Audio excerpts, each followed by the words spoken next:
and welcome to Body of Wisdom Yoga, another recipe video. I'm Mia Cutler.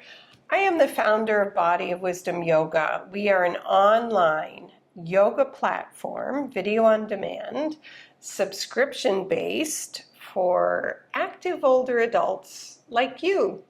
All of our teachers are 55 years of age and older, and we understand what it's like to be in an older body because we are too. I love making these recipe videos. Today we'll be making a salt and vinegar kale chip topped with roasted chickpeas, roasted Brussels sprouts, roasted tomato and red onion. I'll be putting some avocado on top and a spicy sauce. So I am in the middle of prepping. I've got chickpeas, and they are rinsed, drained, and they're drying on paper towels. You could also use a tea towel. I have washed the heck out of the kale. So years ago I worked for the Bread and Buddha kitchen, in the kitchen, and we made the most beautiful kale salads.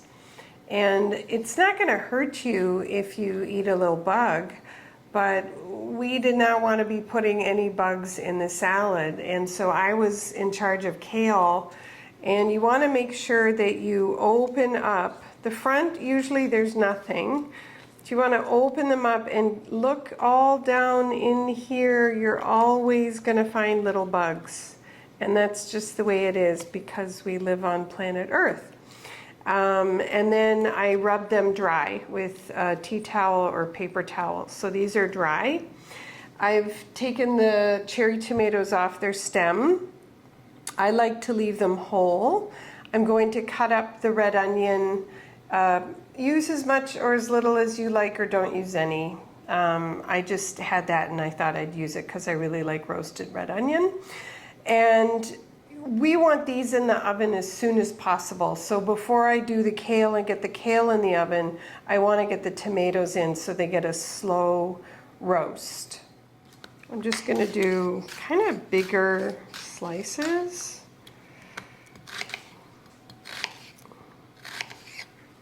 And then I'm going to put this in the tomato, a little bit of olive oil, some salt. And then I'm going to get these in the oven. I'm putting them on parchment paper. So you're going to need three cookie pans. You could also use 2 cookie pans and sort of make the kale chips tighter. You want the kale chips spread out so they're not touching. But I guess you could sort of finagle it if you only have 2 cookie pans. All right, these are going in the oven on the middle rack at 275. And now I can calm down because those are in there. And the longer they're in there, the better. The next thing we're going to do is get the kale ready. The kale goes in the oven for half an hour. We want to take it off the middle stem. My friend Pam Gross, who has the Bread and Buddha kitchen, she cuts up the middle stem because she likes to use every single piece of the vegetable. She cuts it up fine and roasts that in the oven. She finds that really yummy. All right, I'm going to do that to all of this kale, and then I'll come back and show you what I've done. All righty, so I have my kale. I'm going to put those aside. I'm going to cut this just in 3.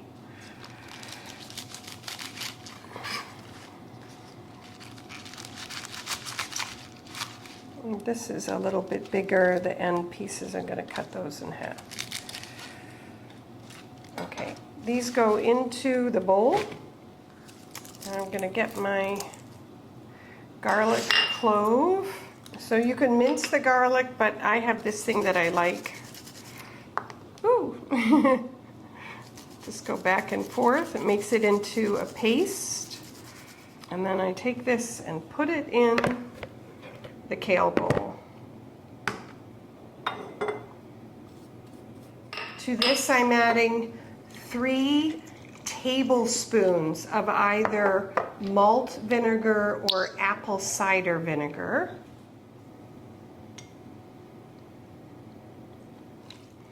And 1 tablespoon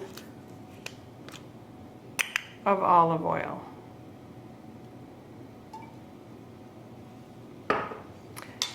And we are going to massage the heck out of this. I'm going to put on plastic gloves. You don't have to. All right, I'm gonna get my fingers in here and I'm gonna start, massaging. And you don't massage it for 30 seconds. You massage it for a while. I know so many people who don't like kale, but when I make a kale salad for them, they love it. And it's because I spend time massaging the kale. Kind of breaks down the fibers a bit, makes it just a nice texture. When you think you're done massaging, keep massaging. I always had my kids massage this. It's a great way to get kids to eat kale chips, or to get kale is by eating kale chips.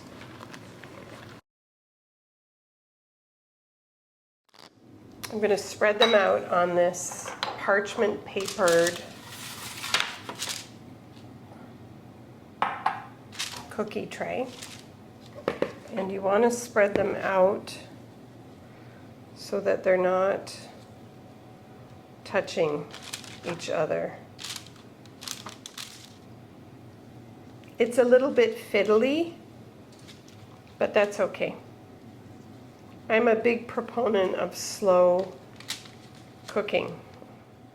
And you want to watch these in the oven because they burn. So we're going to put 1 on the bottom rack and then the next tray on the second to bottom rack.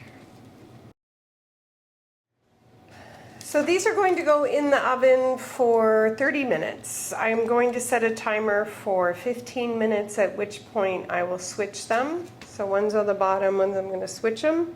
And then 10 minutes later, I'm going to check on them. I'm going to add a bit of salt at that halfway point too.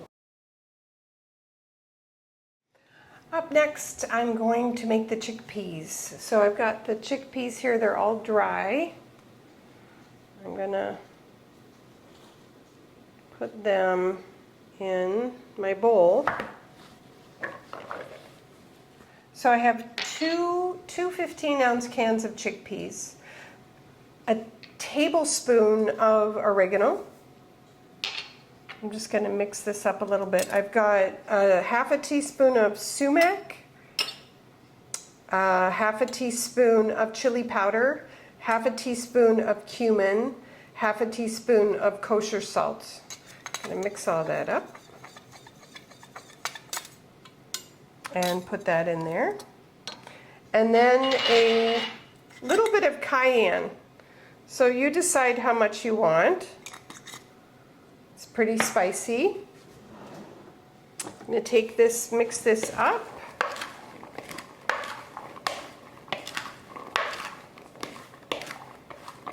And add a drizzle of olive oil.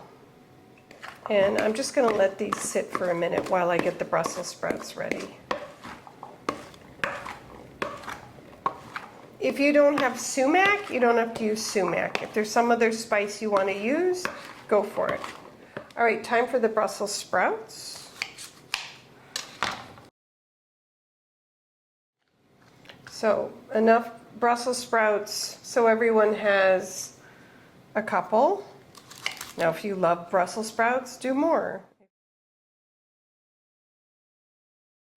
So the Brussels sprouts that I purchased were filled with bugs. So I did not get as many as I wanted to get.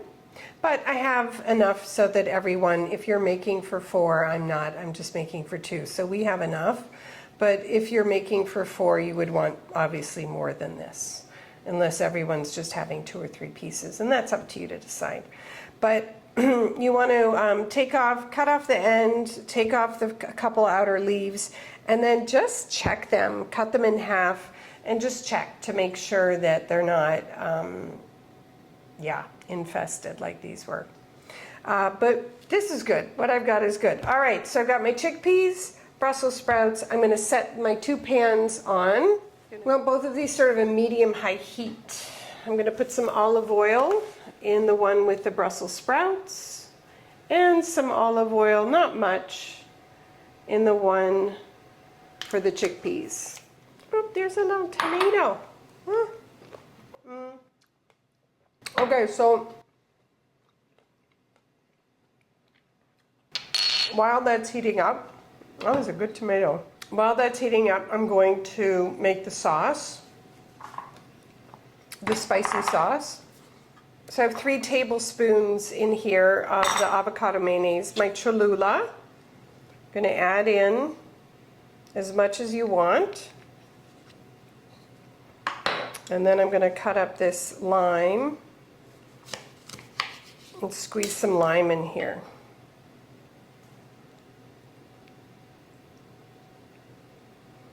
Take a mixer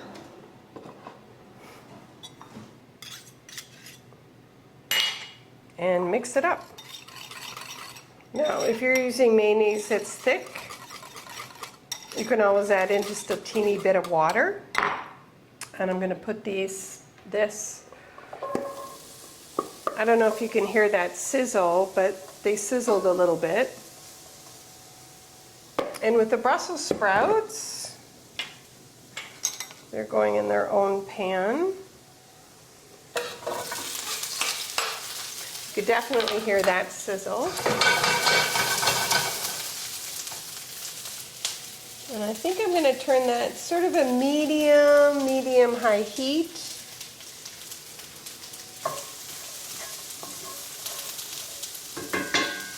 And I'm going to let these sit.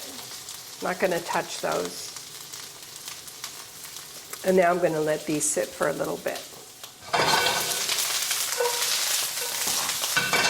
So these are getting a nice caramel color. And I'm still letting those just stay where they are. So I do think that this could use a little bit of salt.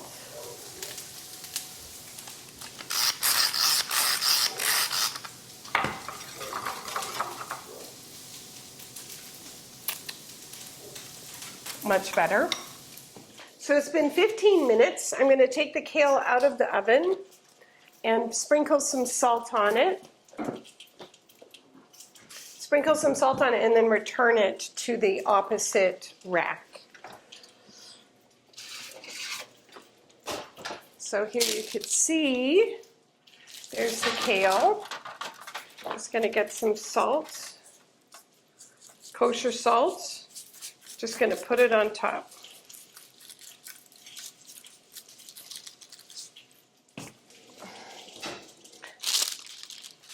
I'm going to put a little salt on the tomatoes too. Now it may look like I'm putting a lot on, but some of it is hitting, some of it isn't. We just want to do a high. When you're putting salt or pepper on, you want to come up high so you have a nice spread of the salt or pepper. You don't want to come down low because then you're going to have patches that have too much salt or too much pepper. I'm going to give my chickpeas a stir.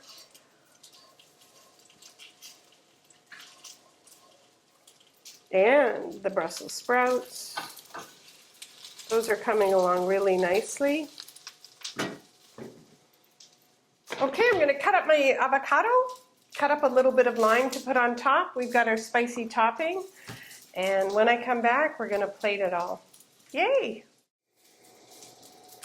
It is time to take the kale out of the oven. I'm going to turn off the frying pans. And we'll see what we've got.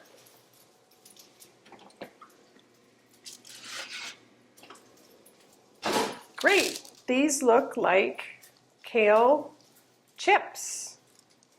I'm going to turn off the oven and take out the tomatoes and the red onion too. Oh, it all of a sudden got quiet in here. That's nice.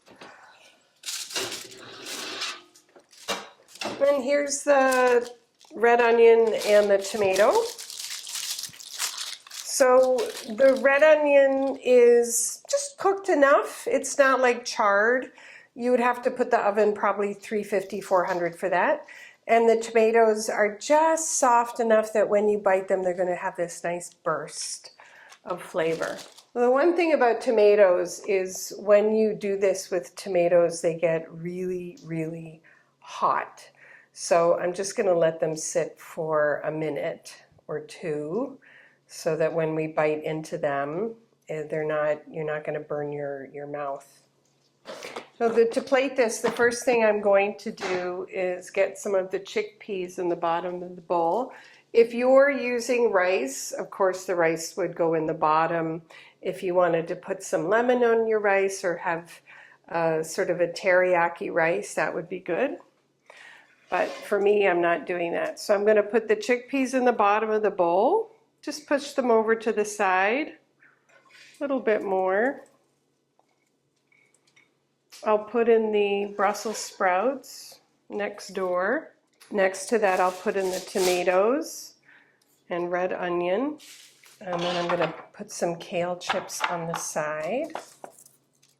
And then some avocado. And then a drizzle